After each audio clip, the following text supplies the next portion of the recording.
Welcome to the Midnight Narrator, where every story holds a dark secret, and every whisper tells a chilling truth. Tonight's unsettling tale, Peripheral Visions, explores the eerie consequences of a peculiar family heirloom. Sometimes, the past refuses to stay buried and the truth can come back to haunt you. Are you ready to uncover the mystery that lies beneath the surface? I first noticed it at my job. I was finishing a transaction when a shiver ran down my spine. Something in my peripheral vision drew my attention. I work at a novelty gift shop, and standing by a display of puzzles was a thin man with unkempt hair. His back was to me, but as he shifted slightly I glimpsed his profile. His mouth was agape as if in a silent scream. Strange, right?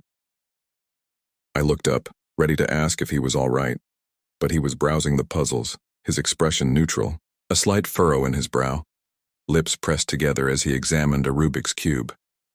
He glanced at me. "Do you know if these are any good?" he asked. "They're classics," I replied. "Some people find them quite engaging. I'm looking for something for my nephew. He's not really into puzzles. Any recommendations? Perhaps a dexterity game. They're often quite accessible."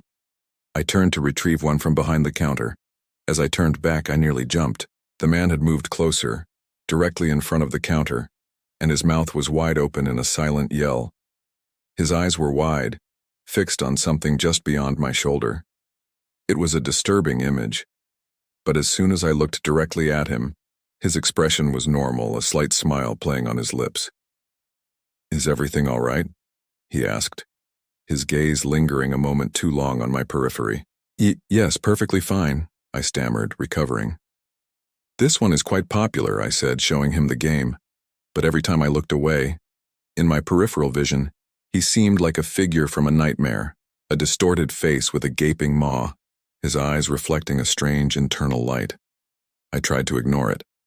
He purchased the dexterity game and I said I'd email him the receipt. As I recorded his details, he continued to stand there in my periphery, silently screaming. I noticed his hand trembled slightly as he signed the receipt, as if he too was seeing something unsettling. The following week, the encounters multiplied. In the bustling market, on the crowded bus, even in the quiet park, I saw them.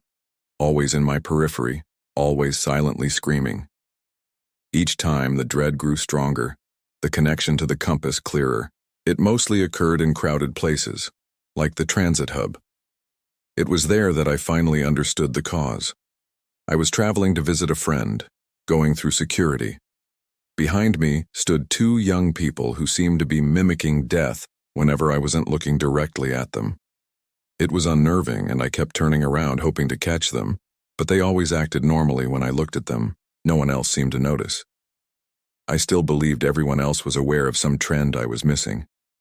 I placed my bag on the scanner, and the couple was behaving normally. Finally, I thought. But as I collected my bag and turned, I nearly gasped.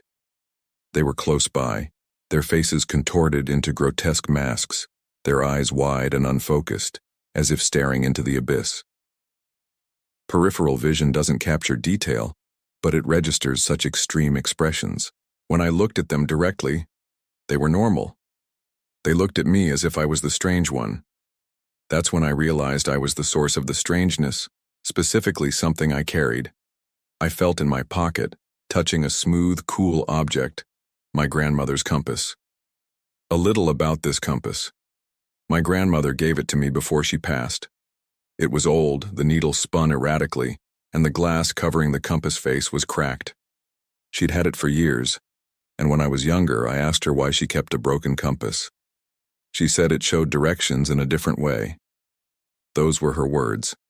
When she gave it to me, she seemed hesitant, saying, "I don't know if this is a gift or a burden. My mother told me to discard it, but I never could. It shows the paths others are about to take."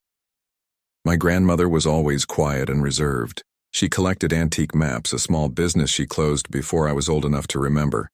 I think she wanted me to inherit her passion, but I never shared it. The compass was the only item she specifically gave me. Now I understand why. Because it's clearly not ordinary, it's definitely unusual. Once I realized the compass was the cause, everything made sense. After my trip, I checked on the person who bought the dexterity game. He never returned for the receipt I'd promised to email. I found an online notice about his passing that same week. He'd been struck by a vehicle while crossing the street, a path he unknowingly walked towards. That's what my grandmother meant. The compass showed directions of a different kind, the paths leading to one's end. If I'd understood what was happening, I could have warned him. I could have said, maybe choose something else or forget the game and do something meaningful with your time. But would he have listened? Looking back, I remember strange incidents with my grandmother. She would sometimes have intense conversations with people I couldn't see or react to things that weren't there. People would sometimes leave her shop looking distressed or even angry, sometimes forgetting their purchases. Now I realize she must have been experiencing the same thing. But did it help anyone? Was the compass a gift or a burden? The compass wasn't always broken. Someone damaged it. Perhaps my great-grandmother. But she didn't discard it. She passed it down. Now I wish my grandmother had gotten rid of it. I know it's not her fault, but some things are better left unseen. Perhaps she thought warning people was the right thing, but I believe it's a burden. Knowing is a burden. I should have thrown the compass away. But like my grandmother and her mother before her, I couldn't. Now it's too late. I'm at home, and every time I glance at a reflective surface, every time I catch my reflection in my periphery, it's too late to unsee the distorted faces, the silent screams mirroring my own. And that's the end of peripheral visions. The compass, a seemingly innocent relic passed down through generations, revealed unsettling truths about the paths we take, but at a steep price. Knowing the future can be a heavy burden, and sometimes it's better to stay blind. The truth can never stay hidden forever, and some mysteries, once uncovered, change us forever. If tonight's story left you questioning the past, don't forget to like, subscribe, and hit the bell for more haunting tales. Until next time, remember, the past always has a way of reaching out, and sometimes it's far closer than we think. This is the Midnight Narrator, signing off, but always watching from the shadows.